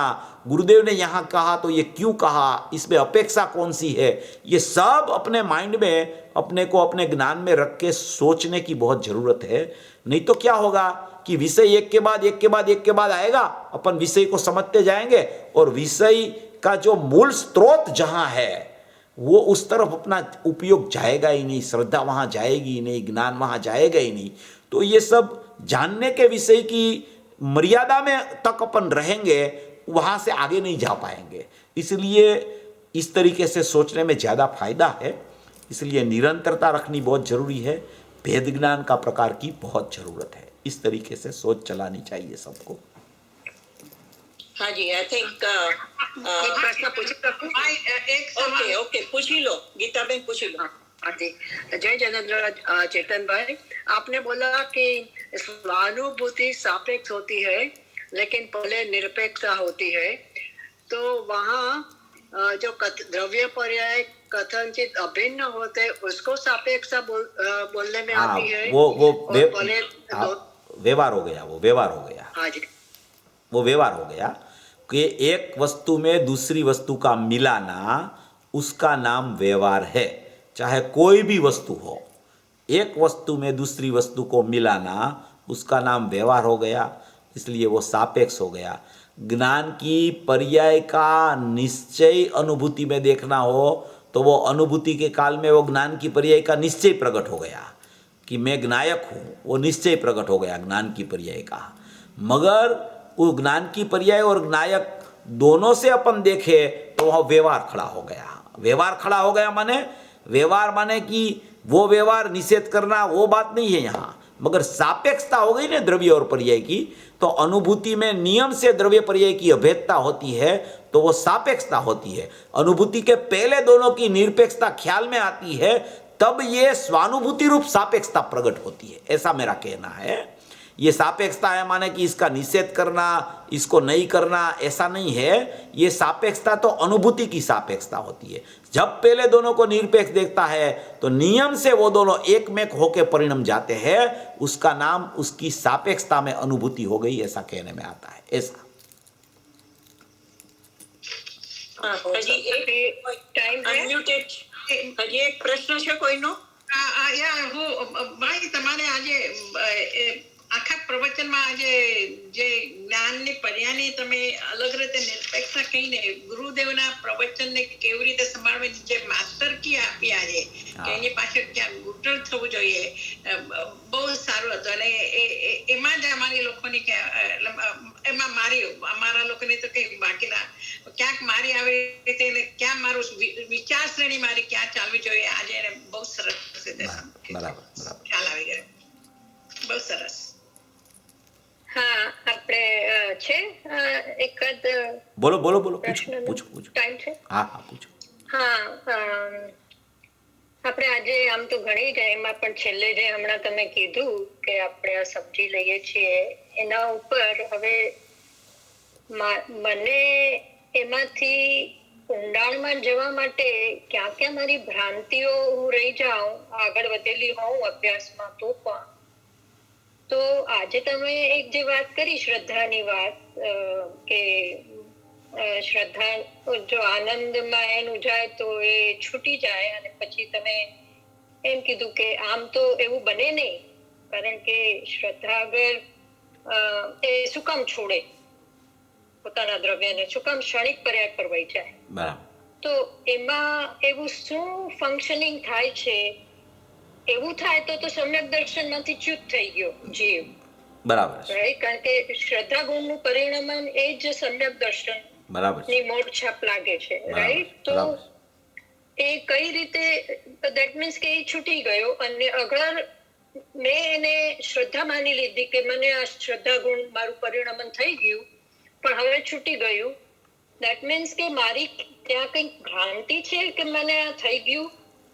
નહીં, એમાં એવું છે બેન કે થઈ ગયું છે એ ભ્રાંતિ હોય એ તો हिंदीમાં લઈ લેજો. हाँ, ऐसा सम्यक दर्शन हो गया है और नहीं हुआ है और हो गया ऐसा मानना, वो तो भ्रांति ही हो गई, वो तो एकदम भ्रांति होती है। क्योंकि कभी कभी कोई जीव को कसाई की मंदता इतनी हो जाती है, शुभ भाव की प्रचुरता भी इतनी हो जाती है, इतनी शांति भी लगने लगती है, और इसको 15 मिनट 20 मिनट आधा घंटा वो ध्यान में भी बैठ जाता है तो उसको विकल्प भी मंद पड़ जाते हैं, तो उसको अमुक प्रकार की शांति का वेदन आने लगता है।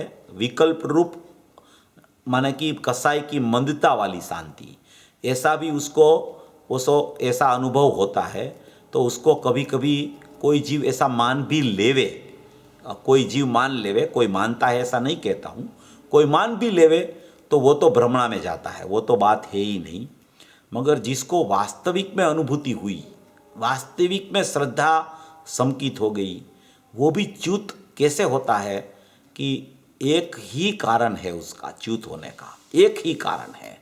देखो, आनंद को देखने से तो च्युत होने का प्रश्न नहीं होता, एक ही कारण है कि अभी राग बाकी है, वहाँ पे है राग, अस्थिरताजन्य राग भी अनुभूति के बाद में चल रहा है।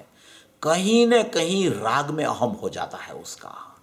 कोई भी प्रकार का राग हो, वो राग में अहम होने से ही वो च्युत होता है वहाँ से, और कोई कारण नहीं है। श्रद्धा समकित होने के बाद में च्युत होने का कारण एक ही है कि अनेक प्रकार के राग चलते रहते हैं, वो सब राग से व्यावृत होकर वो श्रद्धेय को श्रद्धने के लिए श्रद्धा पहुंच जाती है और श्रद्धान हो भी जाता है। मगर फिर से वो टिकता क्यों नहीं है कि कभी कभी ऐसे कोई प्रकार के राग भाव होते हैं, उसमें फिर से उसका अहम हो जाता है, क्योंकि राग तो नित्य चलने वाला है, वो नित्य चलता रहता है। कोई भी समय में अबुद्धिपूर्वक या बुद्धिपूर्वक राग तो होता ही है, 10वें गुणस्थान के आखिरी तक, तो वो वहाँ उसकी श्रद्धा की पर्याय फिर से राग में अहम कर लेती है, इसलिए सचमुच में वो मिथ्या दृष्टि हो जाता है। और कोई कारण नहीं है, एक ही कारण है। आखिरी तक ये कारण रहता है। राग में अहम होवे तो च्युत होता है वहाँ से, नहीं तो नहीं होता है कभी। अभी निर्विकल्प दशा में भी च्युत क्यों होता है, सविकल्प में आ जाता है, परिणति रह जाती है फिर भी च्युत हो जाता है। तो राग बाधक बनता है वहाँ। तत्समय की योग्यता, पुरुषार्थ की ओछप, बाहर में कर्म का उदय और राग आदि भाव का परिणमन, ये चारों प्रकार वहाँ चलते हैं। इसलिए वहाँ उसको निर्विकल्प में से भी सदुपयोग में से च्युत होकर वो विकल्पात्मक दशा में आ जाता है। मूल कारण श्रद्धा च्युत होने का राग में अहम है, उसके अलावा कोई कारण नहीं है। इस तरीके से अपने को विचार करना चाहिए। हाँ, बहुत ही बढ़िया, आपने बहुत ही सबका समाधान किया। उसी संदर्भ में आपने ही आगे ऐसी बात की थी कि ऐसी भी एक परिस्थिति बनती है निर्णय होने के वक्त कि सम्यकवत उसको ख्याल में आती है, पर अभी श्रद्धा ने उसका काम नहीं किया है।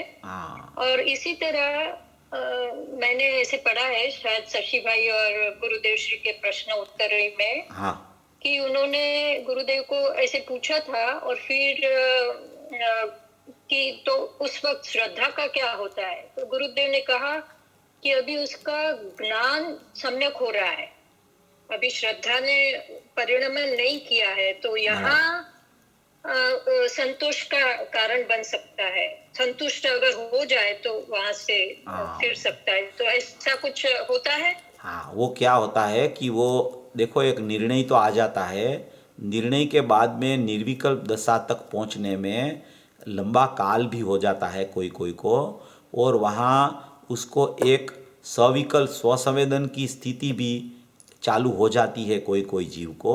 अगर वो सविकल्प स्वसंवेदन की जीव को भी स्थिति ज्ञान में चालू हो जाने के बाद में भी श्रद्धा जब तक अहम नहीं करती तब तक सम्यकता नहीं आती, ऐसा गुरुदेव का वहाँ कहना है।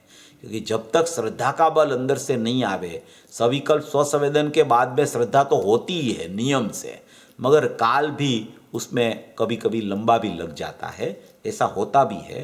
क्योंकि श्रद्धा स्वतंत्र है, वो स्वतंत्र अहम करेगी तब ही सचमुच में ज्ञान का नाम सम्यक ज्ञान पड़ेगा और सम्यक दर्शन का जन्म होगा।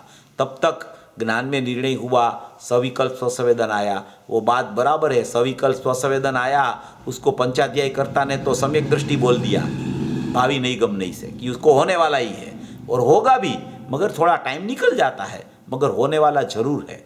क्योंकि सविकल्प स्वसंवेदन जिसको आता है वो सविकल्प स्वसंवेदन ही इसको बोलते हैं कि जिसको निर्विकल्प स्वसंवेदन आने वाला है। इसलिए श्रद्धा अभी मचक में है, अभी अहम नहीं किया है, मगर वो कर लेगी अहम, ऐसा ऐसा कहना चाहते हैं, और कोई कारण नहीं है वहाँ पे ऐसा। हाँ जी, बहुत बढ़िया, धन्यवाद। હા જી, બસ અહીંયા આપણે હવે વિરામ લઈએ છીએ, તમે લઈ લેશો? હા। अहो उपकार जिनवरनो कुंदनो ध्वनि दिव्यनो, जीन कुंद ध्वनि आप्या अहो आ गुरु काननो, जावाणी के ज्ञान से सूझे लोकालोक, सोवाणी मस्तक नमो सदा दे तुम। 9 વાર નમોકાર મંત્ર।